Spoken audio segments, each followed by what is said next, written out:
All right. Hello, everybody. Good morning. Am I coming in loud and clear? Let me know on the chat. Can you hear me out there, people? Let me know. Hello, Abdul Rahman.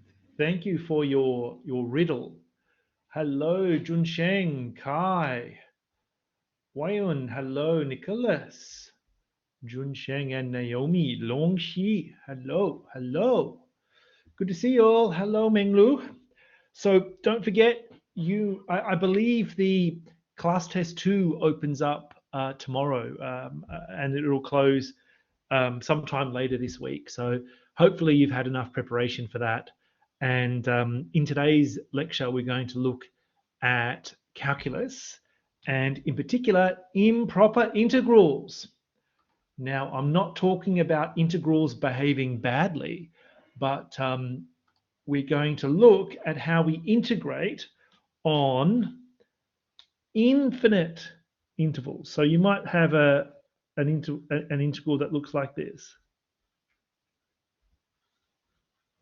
Okay, so this is an example of what's known as an improper integral. And you can see that there is an infinity sign in the integral sign. So what does that mean, and how do we evaluate this? So instead of integrating, from 1 to 2 or from 1 to 3, we're going off towards positive infinity. So that is the idea of this lecture and the next lecture. Okay, so you could kind of think of this as infinite area under a curve. Okay, so maybe you're starting here, and what you want is to get all that area, and you just keep on going, right? So this might be the curve, I don't know, 1 on x squared or something, and you want the area under the curve. Well, I guess on this interval here. Okay, so this is no longer a sort of a closed and bounded interval, right? Like from 1 to 2 or something like that. Okay, so that's kind of where we're going. We need to sort of work out how we can evaluate this, and of course we're going to look at examples. Okay, now I'll be honest, students tend to struggle with these things because you can't always evaluate the precise area under the curve, and in some cases it's just, well, is the area finite or infinite, or does a particular limit exist? So these are some of the difficult questions. But also, we'll see later, there's some judgment and decision making involved with certain strategies and tests. Okay, so let's have a look. So first of all, how do we actually define an improper integral? Okay, so when we write down this, suppose f is some nice continuous function, or it's usually a pretty friendly function. Okay, so you can see what's happened here is when we write this notation, we break it up into 2 bits: the integral from a to b, and then the limit as this upper limit goes to infinity. That's kind of how we do it. So for example, if you had something like this,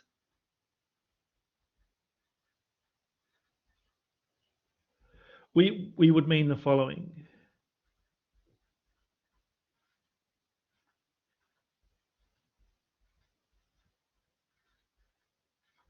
Okay, and so with these kind of problems, if you can work them out, you want to do this first. So you can evaluate that using the fundamental theorem of calculus. And the second part is to take the limit. Okay, so you want to do this thing first and then take the limit. All right, so we'll look at plenty of examples. So this is like the relationship between the Riemann integral and this improper integral. It's the limit of the upper limit which goes to infinity. Okay, so this is really important. And we're going to use this formula all the time when we're evaluating intervals. Now, a couple of things about this relationship. Okay. The first thing is, because it's a limit, the limit may or may not exist. That's important, right? Because sometimes the limit will exist and sometimes it won't. Okay. Or it might be positive or negative infinity. Okay, when you take a limit, you might get infinity or negative infinity or something like that. Okay, so these are all the different cases associated with taking a limit. So we need to be aware of those things. Okay, so when we're evaluating these improper integrals, we need to be conscious of the fundamental theorem of calculus and then limits. Okay, all right.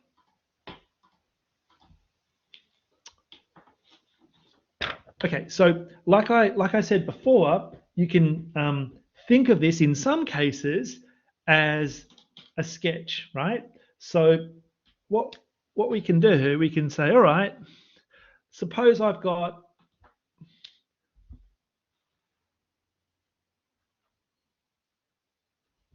a curve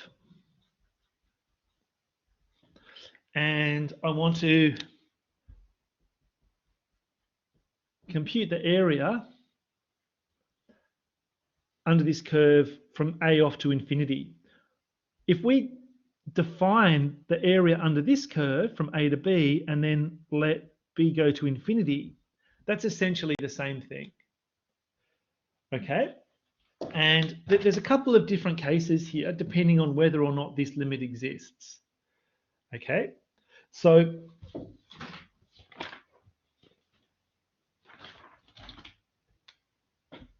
if the limit in here exists and is a finite number, like 2 or 10 or something, then we say the integral converges.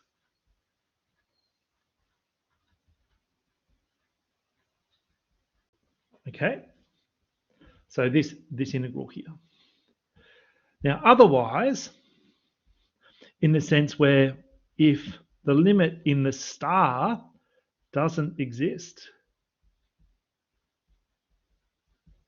or is, say, infinite, positive or negative infinity, then we say the integral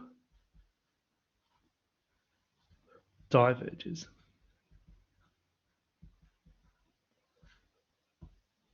Okay? So for this integral to make sense, really, you can in some cases relate it back to finite area, but really all we're really looking at is, does this limit exist and is it finite? Okay. If both of those things are true, then we say the integral converges. If one of those breaks, then the integral is said to diverge. So we're just kind of defining our terms here a little bit. Okay. So let's have a look at how we actually set these up and solve them.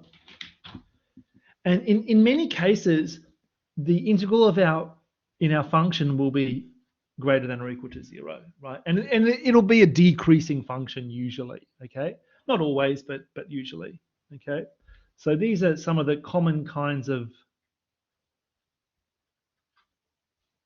types of functions that we see. All right. Now, let's have a look at a really basic example. Okay, so we've got our sort of definition here, or our connection between the improper integral, and the limit of a Riemann integral. So how do we connect that with this? Well, it's pretty easy.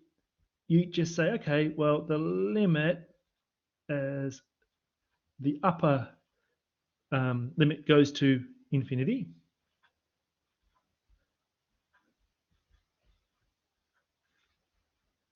So you can do something like this. And the idea is to do what's in the brackets first, and then take the limit, or see if you can take the limit. Okay, so I'm going to save that limit till the end. Okay, so what is the antiderivative of that? It'll be something like this. Negative, yeah. And using the fundamental theorem of calculus,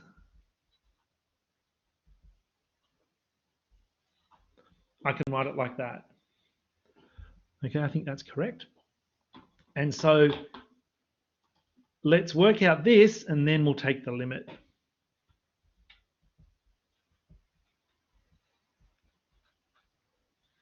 All right, so when x equals b, this will become negative 1 on 2b squared. And when x equals 3, this will become negative 1 on 2 times 9. So it's something like this. Okay. All right. So who can tell me in the chat, what is the limit of this first term going to be as b goes to positive infinity? Who can tell me? Omar, yes. So now, thank you, Abdul Rahman. So now we can actually distribute this limit. Thank you, Jun Sheng. So this will become 0, and this will just stay at 1 on 18. Okay. So the limit is a finite number. It exists, and it's a finite number. So we have definitely shown that this integral converges. And because this is greater than or equal to 0 on this interval, this will be the area under the curve. Okay. So let's call this integral I or something.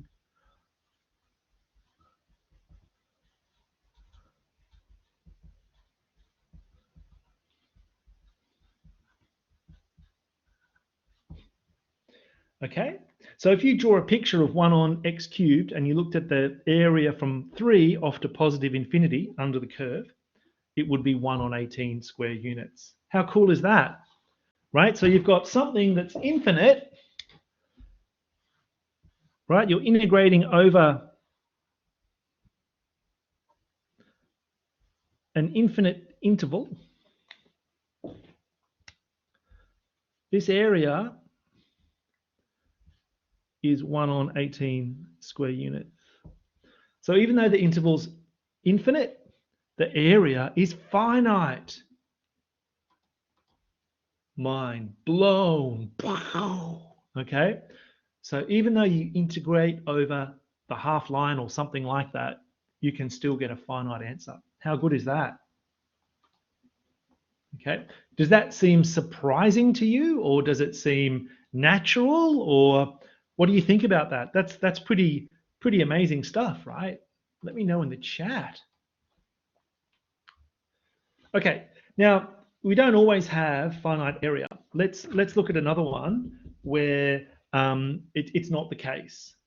Okay, so we want to show that it diverges. So either the limit doesn't exist, or the area is infinite.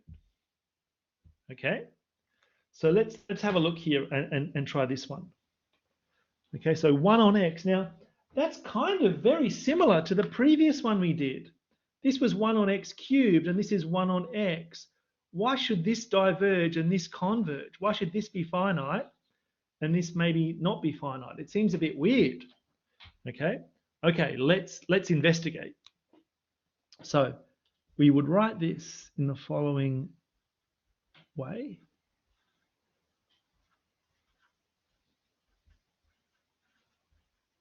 Okay. And so a standard procedure is to compute this Riemann integral first, and then take the, that should be b, sorry, as b goes to infinity. So make sure you've touched that up. B approaches positive infinity. All right, so by the fundamental theorem of calculus, what is the antiderivative of 1 on x? Well, it's natural log. And because x is positive, we don't have to worry about things like absolute value signs. Okay. Just hang on a sec, everyone. I just need to stop my dog chewing something. Minnie, Minnie.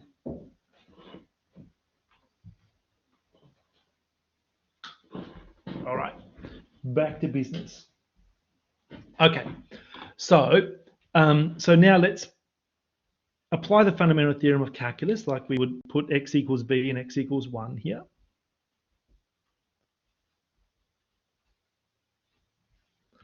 Okay, so we've got natural log of b minus the natural log of 1. Now, obviously, that's 0. So we've got this. Okay, who can tell me what is the limit of this as b approaches infinity? If I wanted to take the limit, what would it be? Thank you, Aidan. It would be infinity, right?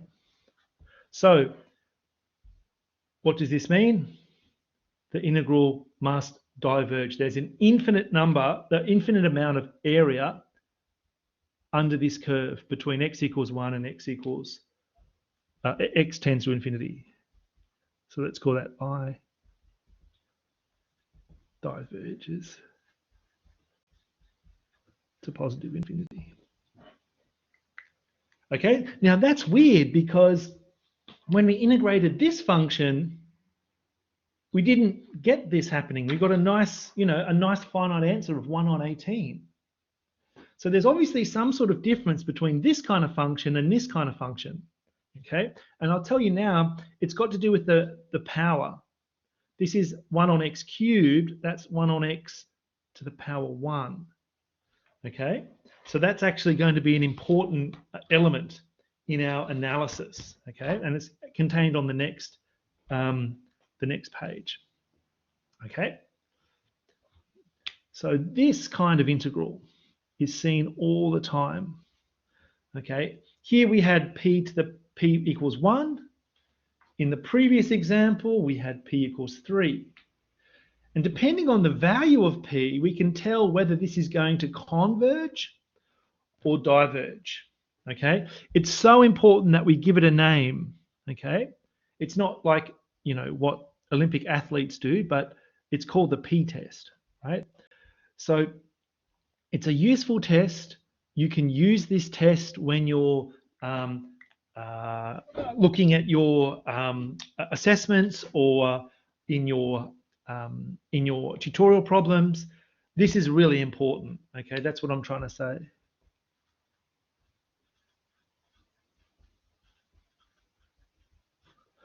Okay, so the p-test tells you that if you have an improper integral like this, it converges if p is greater than 1. So you can see we had p equal to 3 here.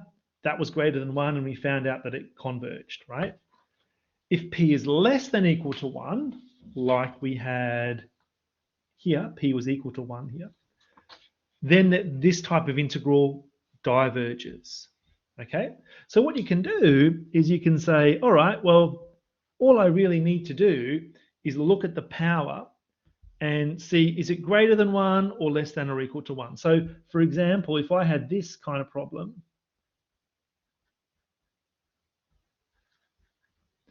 who can tell me, does it converge or does it diverge? Just by the p-test. Who can tell me in the chat? Yeah, Russell, definitely converges because p is power 2, which is greater than 1. Thank you, Serena. What about this one? Let's see if this one converges or diverges. Okay? Who can tell me? Let's play a game. Does this converge or diverge? It diverges. What's the p-value for the second one? Who can tell me on the chat? Right. Okay, so this converges. So p equals 2, which is greater than 1. This one diverges, p equals a half, which is less than or equal to 1. Okay? And you can kind of probably see what's going on. When you integrate this, you're going to get something like root x in the answer, and that goes to infinity as x goes to infinity. So that's kind of some of the basic thinking behind it. Okay, and it's not hard to prove this. You just integrate it, and you say, okay, well, let's discuss the case when p is greater than 1. Let's discuss the case when p is less than or equal to 1, and you'll get it. Okay, but this is an important test. You'll use it all the time. Okay, all right. So let's have a look. Let's have a look. Here's a few more for us. Okay. All right. For the first one, well, that obviously diverges but we've just done that, right? So for this one, it diverges and p equals a half, which is less than or equal to 1. Okay, who can tell me? Does the second one converge or diverge? It definitely converges. Okay. Okay. What about the third one? Does it converge or diverge? It definitely diverges. And if you think about this one, I mean, you've got a function that goes like that. And if you integrate that from x equals 3 to x equals infinity, you're going to get an infinite amount of area under the curve, right? So this is definitely going to diverge. P will equal -1, which is less than or equal to 1. And for this one, definitely diverges. Again, you can think about the area if you want to. Okay, that's going to be an infinite amount of area.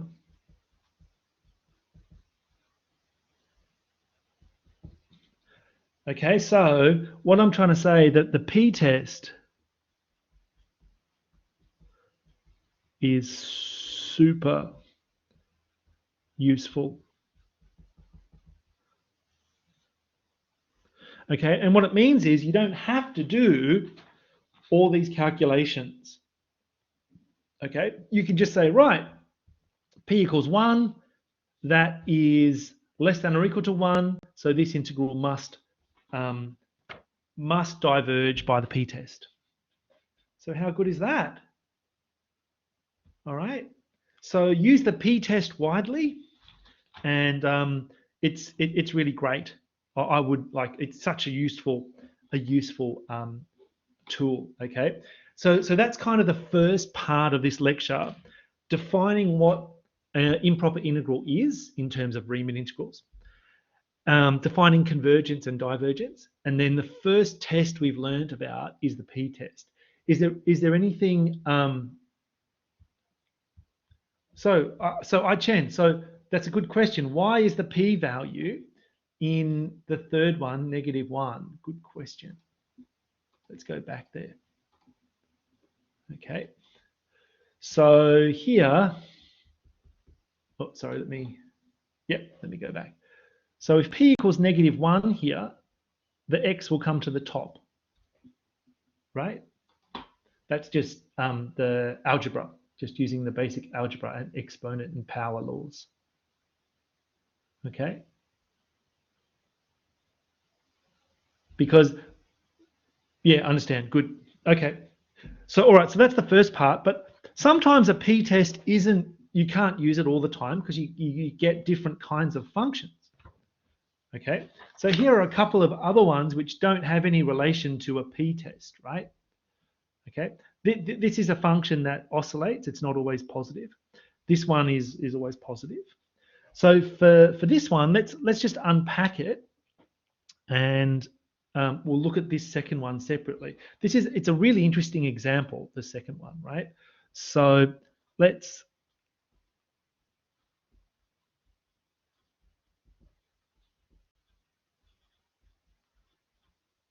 okay, so we can write this improper integral in this way. and we apply the fundamental theorem of calculus to this part, and finally we take the limit. Okay.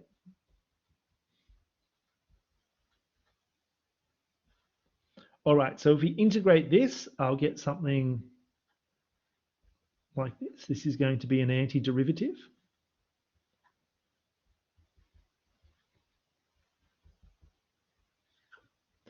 Okay, we'll substitute these things in here, and finally, we'll take the limit.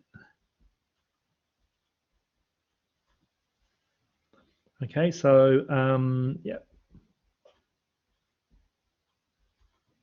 So minus that, you'll get a plus.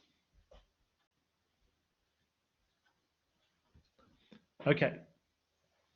So what is the limit of the first term? Who can tell me in the chat? Who can tell me what is the limit as b approaches infinity of the first term? Not quite, Russell. Yeah, this is an exponential that's decreasing. And this will get dragged down towards 0 as b gets very large. And this doesn't change. Okay? So what can we say? This integral converges because this is a finite number. And we actually have its precise value.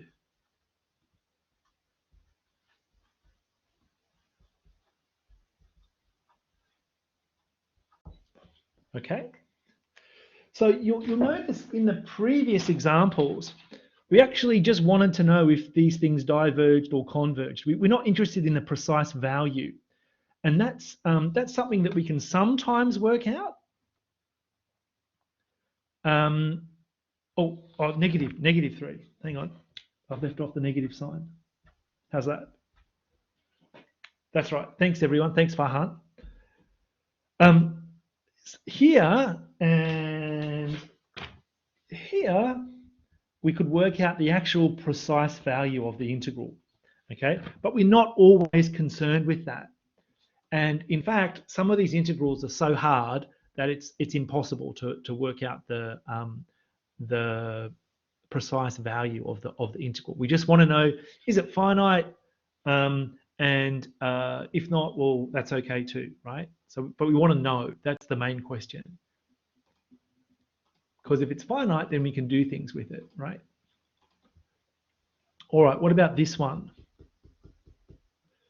Now, this is a really interesting question because if we draw a little picture of our function, right? Watch what happens. It's periodic, yeah? Okay. So if I'm integrating this function from 0 off to infinity, I've got these cancelling areas. Okay. So what happens with this one? I mean, that area and that area are the same, but this one's positive and this one's negative. Oh, it's a good question, Abdul Rahman. Let's find out. Let's do it and see what we can see. Maybe it'll converge to 0. Let's try it. Okay. So let's call this I.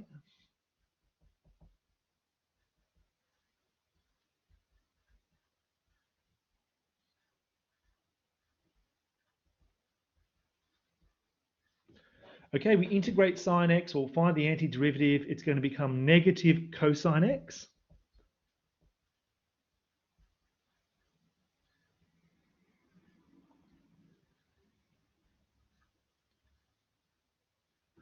Okay, when we put in 0 and b, we're going to get something like this.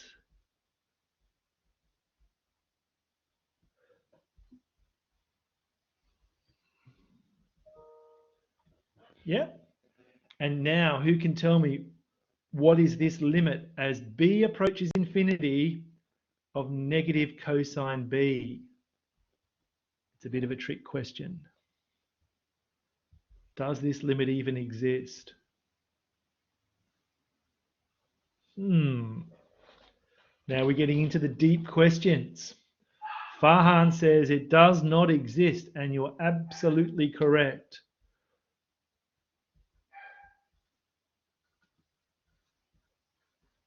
You cannot take the limit of this as b goes to infinity.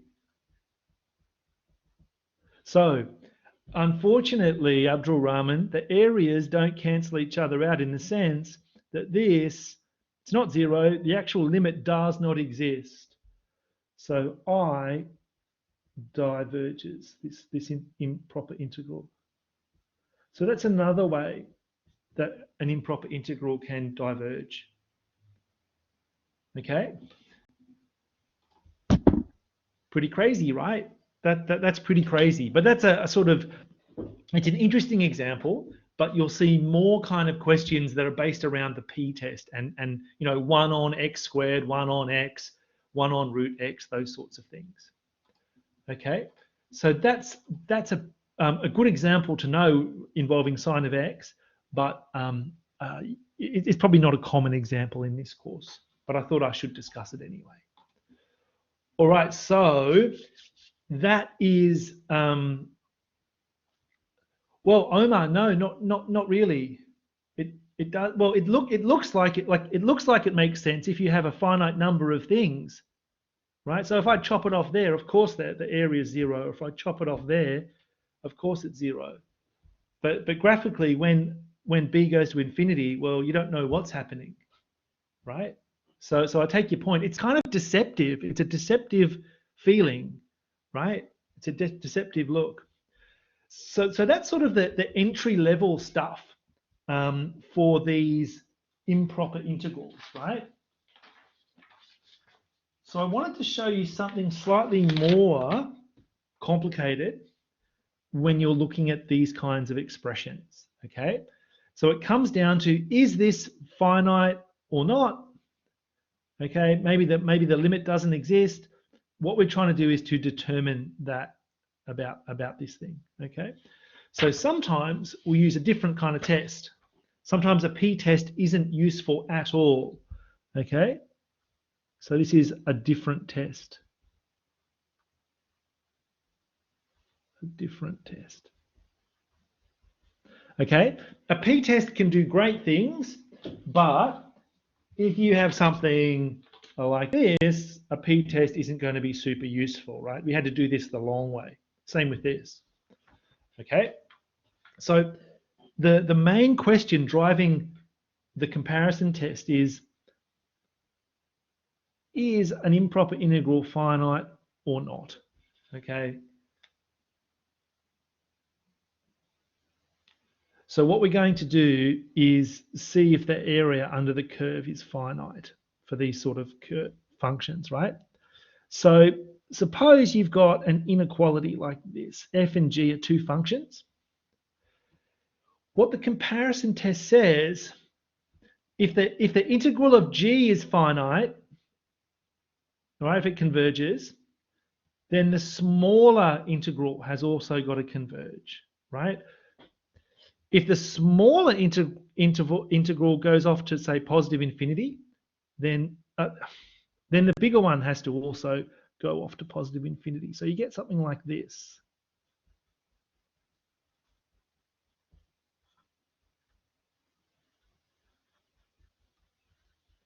Okay, so based on this, I can integrate both sides, okay, and keep the inequality sign. If this is finite, this has got to also be finite. If this goes off to positive infinity, this has to go off to positive infinity. A bit like the pinching theorem, Omar, a bit like the pinching theorem. That's a really good connection, okay? So this can push this off to infinity if this goes to infinity. If this is nice and, you know, if this is like 2 or something, then this has got to be less than or equal to 2, so it converges. So the trick, the difficult thing, or the challenge, or difficulty, is to choose F and G appropriately. Okay, and this is what really frustrates students.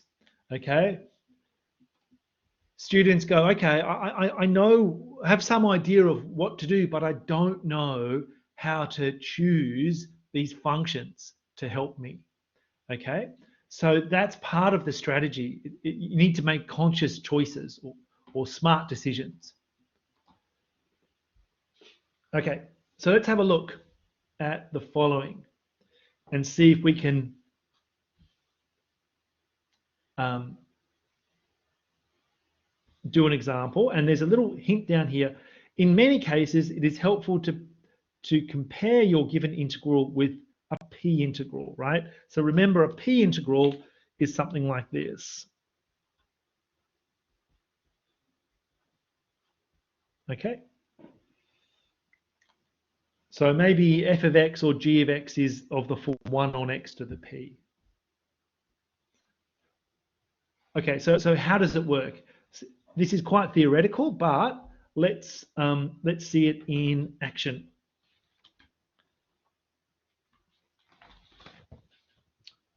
All right. So what I'm hoping to do here is to form some sort of inequality. Okay. And I can see that x to the power 3, that's a bit like, if I cover those up, that's a bit like a p integral, right? So what I can do is I can sort of use the fact that, okay, this and this, maybe that's going to be positive, and I can actually come up with the following inequality. Let me choose a different color. So in the initial stages, the idea is to form some sort of connection between what's in here and, in many cases, some p function or p integral. Okay, so this is one way of doing it. You can do this another way, but this is one way using the comparison test. Okay, so what I've done there is I've said, right, I know that this is bigger than 0, okay, e to the x plus 1. So I can form some sort of integral like that. So this now is a p function. So this is my f, this is my g. Okay, now who can tell me in the chat, does the integral of this converge or diverge based on the p-test? It definitely converges, right, from 2 off to positive infinity. Thank you, Russell and Omar. So I now can observe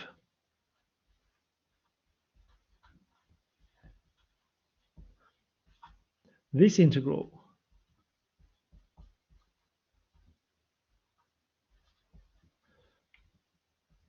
is a convergent p integral, right? P equals 3, oops. Right, so if we go back to our, where's our p integral? Here we go. So for p greater than 1, this thing converges, and so this is 3. Okay, and so by the comparison test, the bigger integral converges, so the smaller integral must also converge.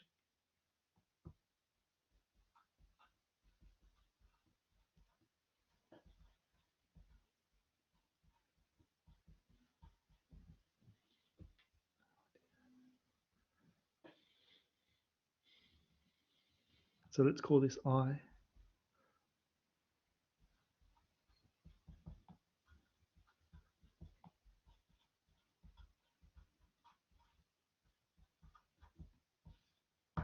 Okay, now we don't know what this converges to.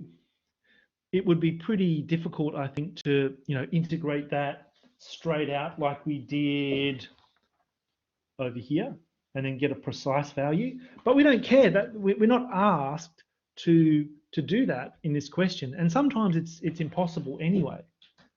So we applied the comparison test, and what did it do? We know that based on the comparison test, our integral must converge. Okay, so there's a finite amount of area between 2 and off to infinity under the curve. Okay, so that's quite a difficult example, because you have to generate an inequality, and the inequality has to be useful, right? It's no good having it the wrong way if the inequality switched around, if this can actually converges. So there is a little bit of experimentation um, with these kind of examples. Okay, so I'm going to stop there and just ask for questions, because it's quite a jump from p-tests to comparison tests. So let me know in the chat, or if you have any questions, that the time to ask is now. Yeah, Omar, if F, you can see the condition there, F is greater than or equal to 0, that's out of scope for these things, but it may be possible to generate these sorts of theorems when F is negative, but we're not going to be concerned with that. Okay, so yeah, it might be possible, but that's out of scope for us. All right, let's look at another example of applying the comparison test. Okay, so similar wording, apply the comparison test for the following improper integral. What they're asking us there is, does it converge or does it diverge? That's really what they're asking us, right? Okay, so what do we see here? Well, if I cover up, okay, Russell, you're already jumping in. Why do you think? Yeah, so you can see the power there is 1/2. If I cover up the -2, well, that's not going to change anything. Sine x is not going to change things, right? Or sine x plus 7. So what can we do here? Well, let's see if we can form some sort of inequality. So I think, Russell, you're on the right track here. And let me see if we can do this. So we're integrating from 11 to off to infinity. So for x in this interval, what have we got? Well, sine of x plus 7 over root x minus 2. Sine of x is going to be greater than or equal to -1, right? And this is going to be in this thing, because root x minus 2 is less than or equal to, well, it's pretty strictly less than, but that's fine, this. Okay, so when you flip those, you flip the inequality and you get this. Okay, so make sure you understand how I've gone from here to here. So this will be 6 on root x. So this now is a p function. As Russell said in the chat, when you integrate this, it will go off to positive infinity. That means the integral of this must also go to positive infinity. Okay? So let's write that out.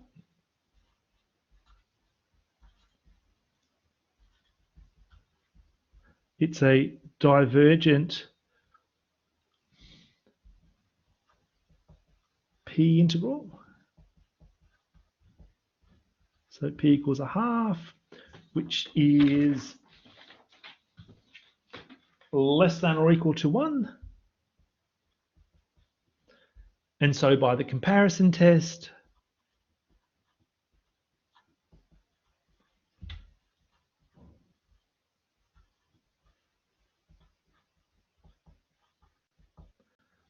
this bigger integral must also diverge.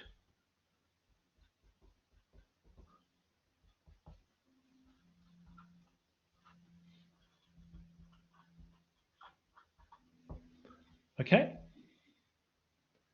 Oh, Advaita, sine x is between 1 and -1. Okay. So sine x is always greater than -1, or greater than or equal to, right?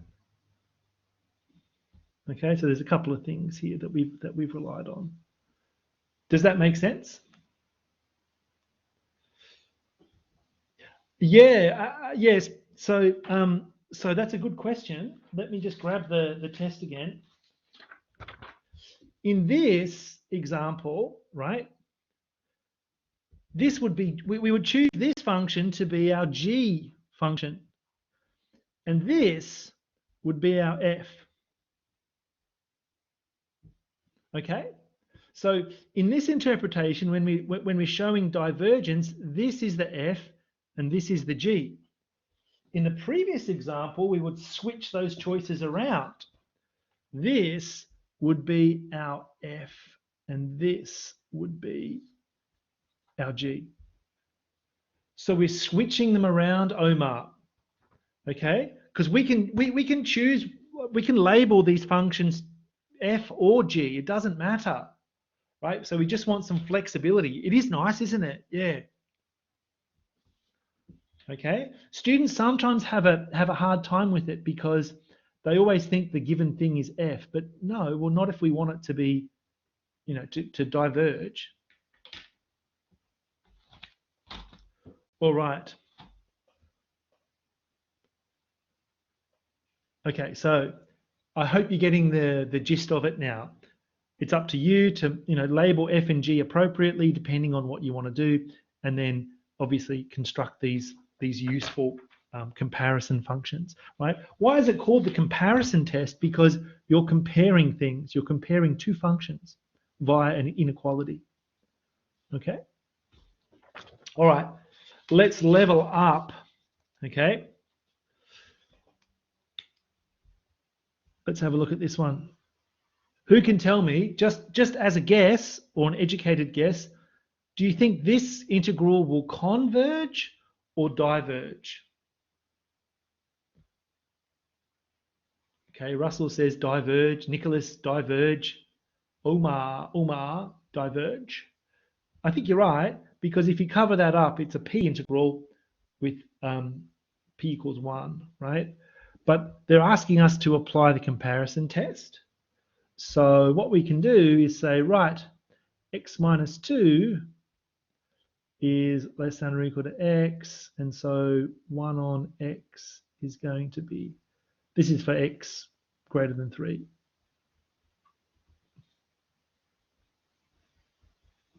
Okay, so this is going to be your f, this is going to be your g, the integral of this is going to push this off to positive infinity, right? So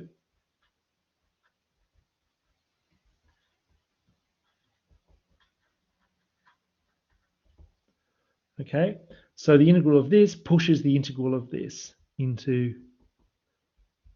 it's a p test with p equals 1. Hence, by the comparison test,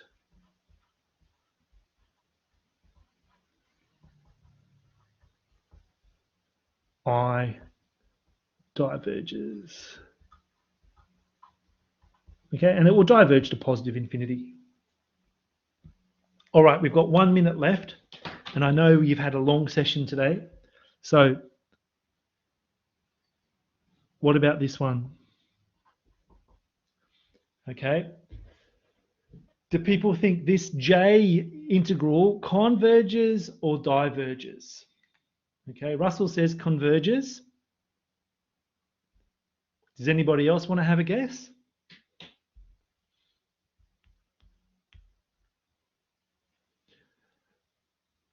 Nelafur says also converges. That's a good guess too. What do people think?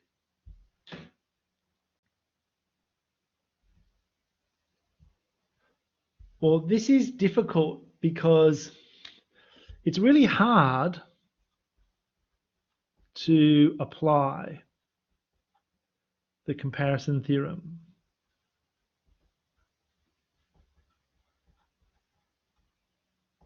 Why? Because you don't get nice inequalities like this, because you've got a plus here. Okay. Can anyone suggest how we could actually solve this without using the comparison theorem?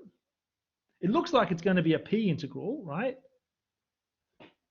Can anyone suggest how we might actually solve this? So Russell and Nelufur, you're absolutely correct. How might you actually determine whether this converges or diverges?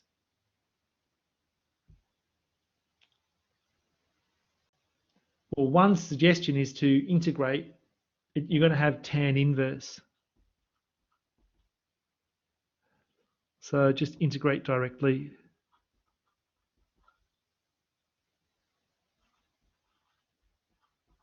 Okay, so just like we were doing these questions the long way back earlier in this class, where we would write them like that, find the antiderivative, you can do this as well. Okay, so it will converge. So every test has its advantages and its limitations. The trick is, well, which test do you use when? Well, we've seen p-test and we've seen comparison test, and there's sort of two parts of the comparison test. All right, folks, I know you've had 2 hours of maths, so I will say goodbye. If anybody wants to ask any questions or have a chat afterwards, feel free to hang around. Good luck with lab test 2, and I might see you in a tutorial later on today. So I will say goodbye, everybody, and I will hang around for a little while, okay, just in case people want to have a chat.